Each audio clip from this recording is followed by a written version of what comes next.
معزز سامعین، آج جس موضوع پر میں لب کشائی کرنے جا رہا ہوں وہ ہے انسان اور منصب خلافت۔ اللہ تبارک و تعالیٰ کی بارگاہ میں دعا گو ہوں کہ اللہ تبارک و تعالیٰ اس پر مجھے حق سچ بیان کرنے اور ہم سب کو سن کر اس پر عمل پیرا ہونے کی توفیق رفیق عطا فرمائے۔ ہم سب اللہ کی بارگاہ میں اجتماعی طور پر سابقہ تمام گناہوں سے توبہ اور استغفار کرتے ہیں۔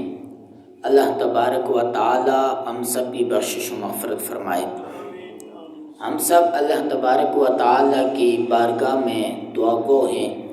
کہ اللہ تبارک و تعالی ہم سب کو جمعۃ المبارک کے فیض و برکات سے مالا مال عطا فرمائے۔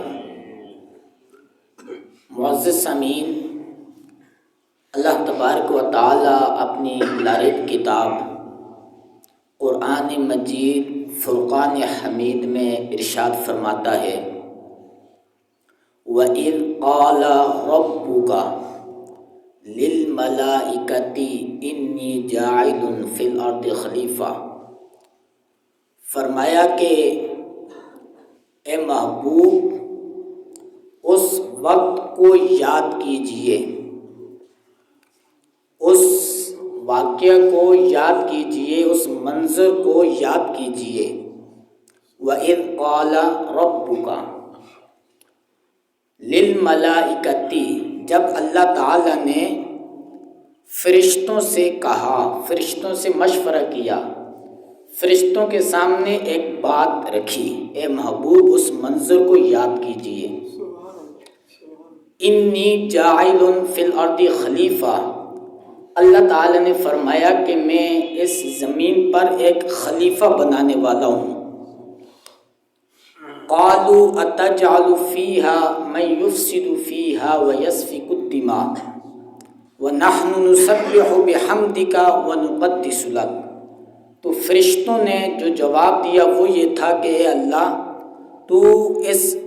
زمین پر ایسی مخلوق کو پیدا فرما رہا ہے جو اس زمین پر فساد پھیلائے گی اور خون ریزہ کرے گی، تو کیا ہم تیری حمد بیان کرتے ہوئے تیری پاکی بیان کرتے ہیں، کیا ہم کافی نہیں ہیں؟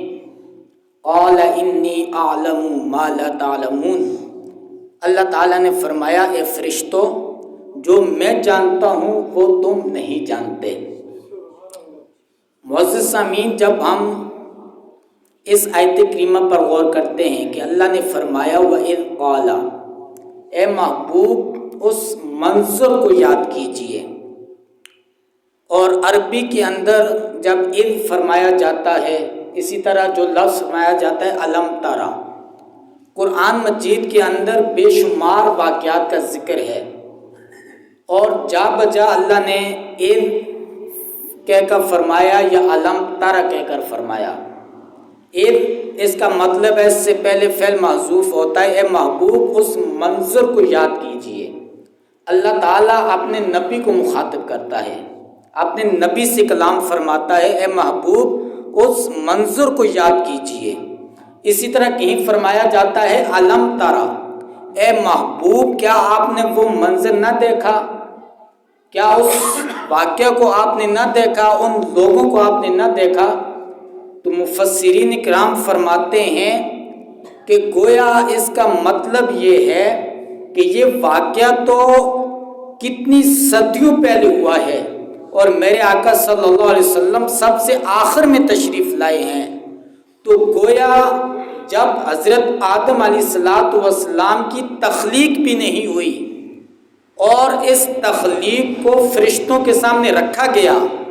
اس بنیاد کو فرشتوں کے سامنے جب رکھا گیا تو اس وقت بھی میرے آقا صلی اللہ علیہ وسلم کا نور مبارک پیدا ہو چکا تھا، اور وہ نور مبارک اس واقعہ کو، اس منظر کو اور اس تخلیق کے جو پروسیس ہیں ان تمام کو میرے آقا صلی اللہ علیہ وسلم کا نور ملازہ فرما رہا تھا۔ اور یہی وہ منظر ہے کہ اللہ تبارک و تعالی اس منظر کو اپنے نبی کو یاد فرما رہا ہے. فرمایا وَإِذْ قَالَ، اے محبوب اس منظر کو یاد کیجئے جو آپ کے نور کے سامنے اس واقعہ کو جو پذیرائی ملی، اس واقعہ کو جو تخلیقات میں شامل کیا گیا.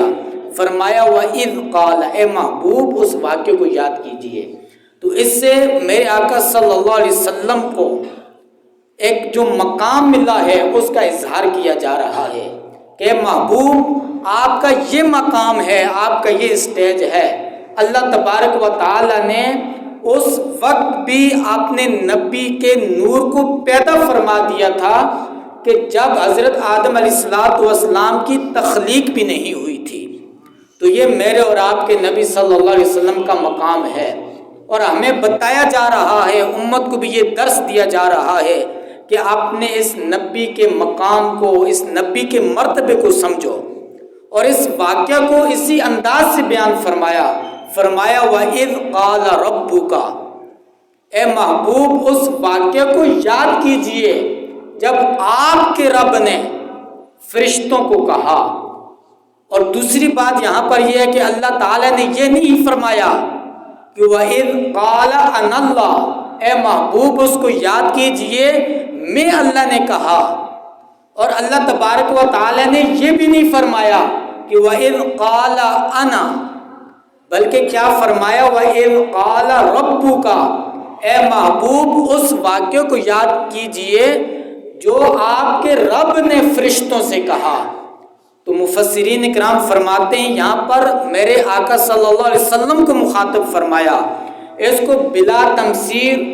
یوں سمجھیے کہ ایک باپ، ایک والد جب اپنے بیٹے کو یہ کہتا ہے کہ اے میرے بیٹے، میں نے تیرے لیے کوٹھیاں بھی بنائی، میں نے تیرے لیے مال و دولت کو بھی جمع کیا،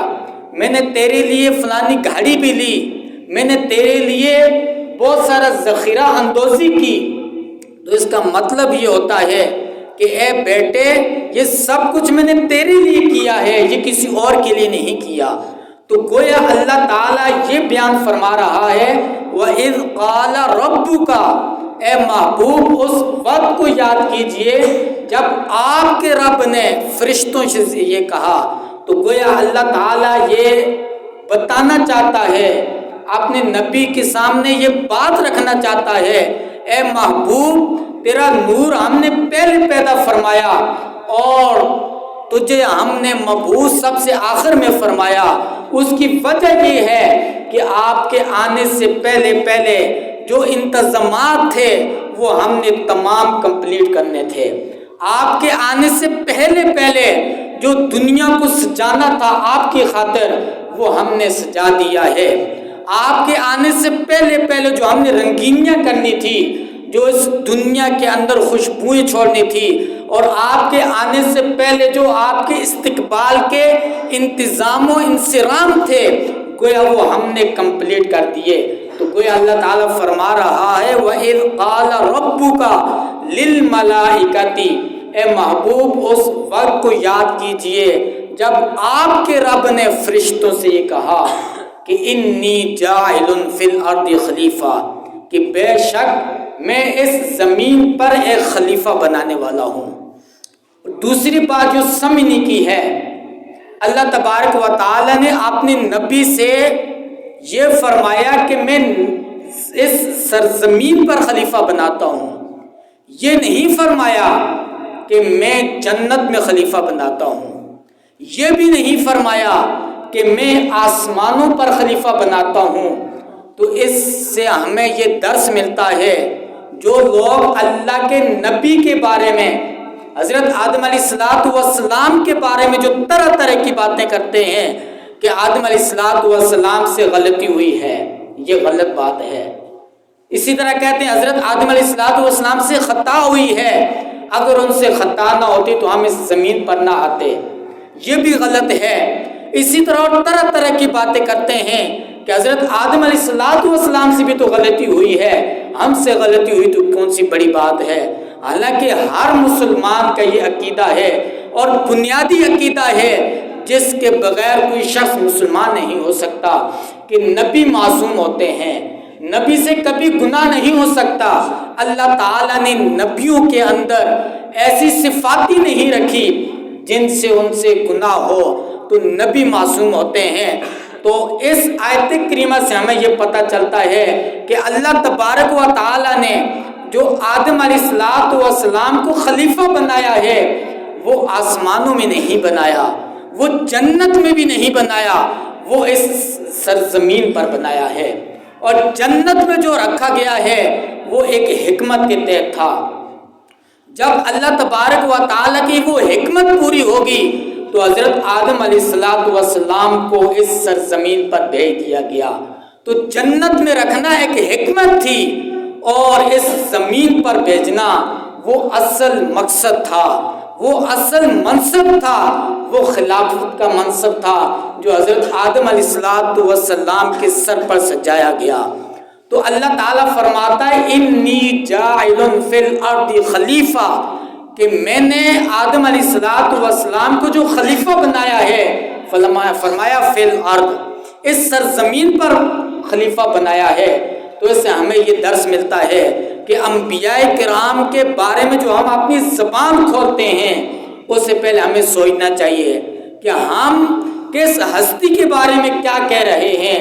با ادب با نصیب اور بے ادب بے نصیب، اور بعض اوقات ہم ایسی بھی غلطیاں کر لیتے ہیں کہ ہم ایمان ہی سے اپنا جو وہ نظام کھو بیٹھتے ہیں اور ایمان ہی کو ہم کھو بیٹھتے ہیں اور ہمیشہ کے لیے ہم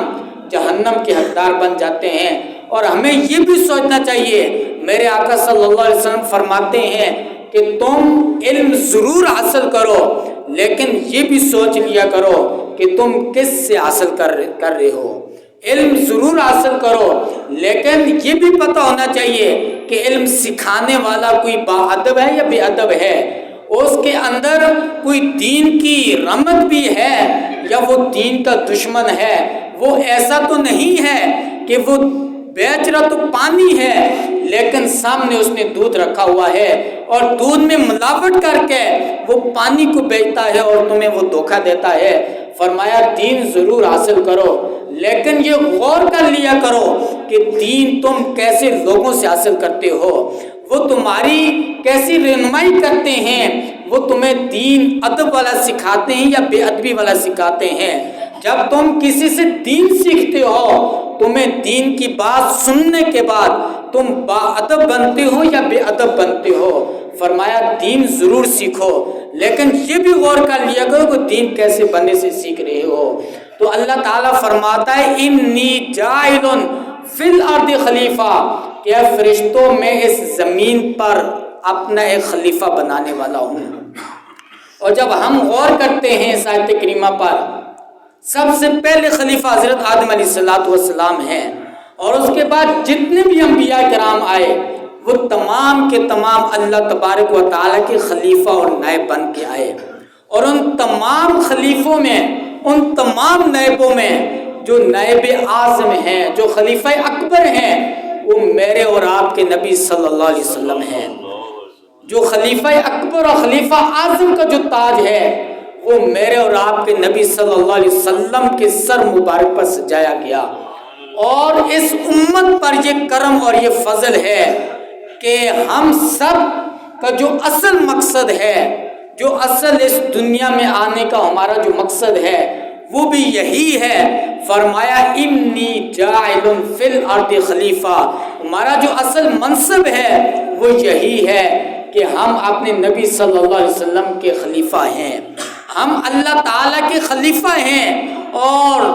نبی صلی اللہ علیہ وسلم کے توسل سے، ان کے صدقے سے حضور کی ساری امت اس دنیا میں اللہ تعالیٰ کے خلیفہ کی بنسبت اور خلیفہ کی حیثیت سے اس سرزمین پر بھیجا گیا ہے۔ تو اللہ تعالیٰ فرماتا ہے انی جاعل فی الارض خلیفہ۔ علماء اکرام فرماتے ہیں کہ اگر کوئی ڈاکٹر بنے یا نہ بنے اس سے ہمیں کوئی پرواہ نہیں ہے، کوئی انجینئر بنے یا نہ بنے اسلام کو اس کی کوئی ضرورت نہیں ہے، اور کوئی پائلٹ بنے یا نہ بنے اس کا اپنا منصب ہے، کوئی درزی یا مستری یا کسی بھی عہدے کے ساتھ تعلق رکھتا ہو،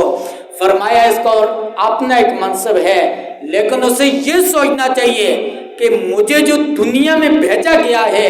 جو میرا اصل جو مقصد ہے، فرمایا انی جاعل فی الارض خلیفہ، فرمایا ہم نے جو انسان کو اس سرزمین پر بھیجا ہے اس کا جو اصل مقصد ہے وہ کوئی اور مقصد نہیں تھا صرف ڈاکٹر بننا، انجینئر بننا، پائلٹ بننا یا کسی اور عہدے پر، منصب پر فائز ہو جانا، اس کا اصل مقصد یہ نہیں تھا۔ یہ دنیا گزارنے کے لیے تو ضرورت ہے، لیکن اکثر جو مقصد ہے وہ یہی ہے کہ ہم اس سرزمین پر اللہ تعالیٰ کے اور اللہ کے رسول کے ہم خلیفہ ہیں۔ ہمارا جو مقصد ہے، اگر ہم ڈاکٹر بھی بن گئے، ہم پائلٹ بھی بن گئے، ہم دنیا کے بڑے بڑے عہدوں پر فائز ہو گئے، لیکن اگر ہم نے اپنا جو اصل مقصد ہے اگر ہم نے اس کو نہیں پایا،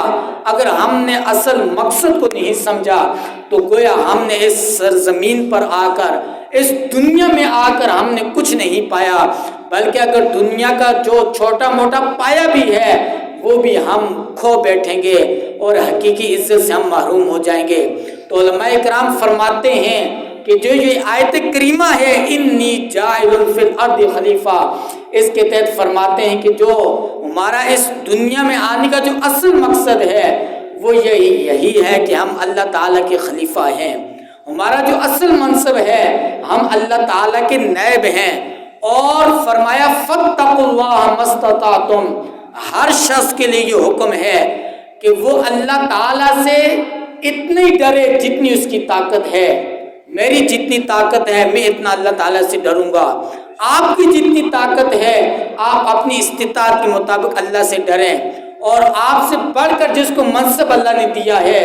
ہر شخص فاتقوا اللہ ما استطعتم، جتنی اللہ تعالیٰ نے اسے طاقت دی ہے وہ اپنے منصب کو پورا کرے گا اور اللہ تعالیٰ سے ڈرے گا۔ مثال کے طور پر میرا منصب کیا ہے کہ اللہ تعالیٰ کے جو احکامات ہیں، خلافت کیا ہے؟ خلافت یہی ہے کہ اللہ کے جتنے بھی احکامات ہیں ہم بعین ہی لاگو کریں اور اس پر خود بھی عمل کریں، جس طرح اللہ تبارک و تعالیٰ نے ہمیں حکم دیا ہے، جس طرح اللہ تعالیٰ نے ہمیں اجازت دی ہے، جس طرح نازل فرمائے ہیں، ہم خود بھی ان احکامات پر عمل کریں اور دوسروں کو بھی تبلیغ کریں۔ اللہ تعالیٰ نے مجھے اتنی طاقت دی ہے کہ میں اس اسٹیج پر بیٹھ کر میں حلال حرام کی تمیز خود بھی کر سکتا ہوں، آپ کو بھی بتا سکتا ہوں۔ اللہ تعالیٰ نے مجھے یہ طاقت دی ہے اور آپ کو بھی یہ طاقت دی ہے کہ ہم خود بھی نماز پڑھیں،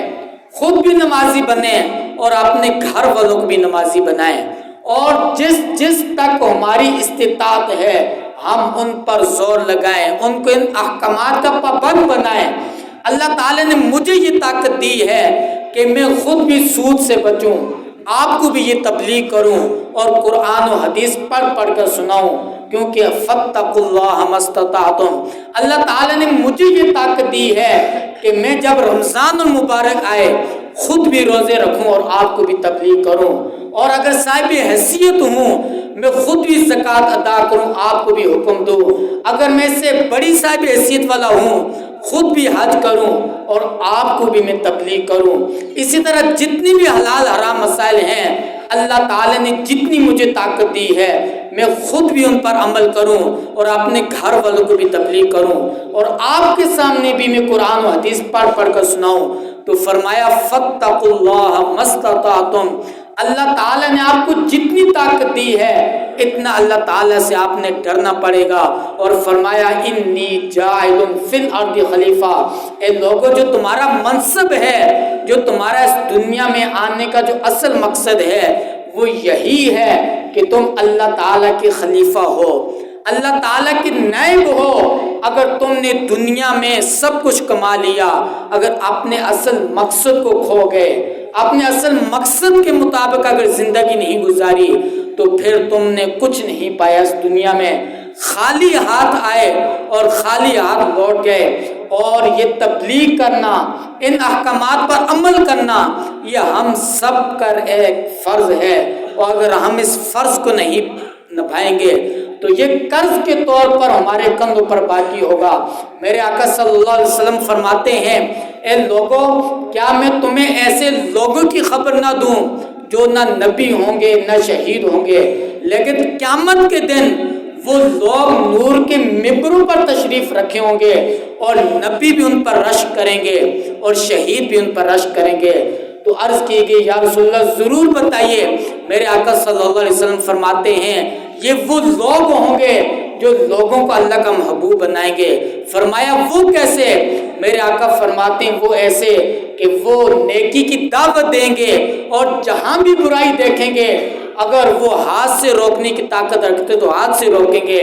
اگر وہ زبان سے بولنے کی طاقت رکھتے ہیں تو زبان سے بولیں گے، اور اگر ان کے پاس اتنی بھی طاقت نہ ہو وہ اتنا ضرور کریں گے کہ وہ اپنے دل کے اندر اس کی نفرت ضرور رکھیں گے، اور جہاں پر غلط کام ہو رہا ہو وہاں سے اٹھ کر وہ ضرور چلے جائیں گے، نفرت کا اظہار ضرور کریں گے۔ فرمایا وہ حق کی تلقین کرتے رہیں گے، وہ بھلائی کی دعوت ضرور دیتے رہیں گے۔ فرمایا قیامت والے دن اللہ ان کو یہ منظر اور یہ مقام عطا فرمائے گا کہ وہ نوری ممبروں پر تشریف رکھے ہوں گے۔ حضرت کلیم اللہ علیہ السلام نے اللہ کی بارگاہ میں عرض کی، اے میرے رب عز و جل،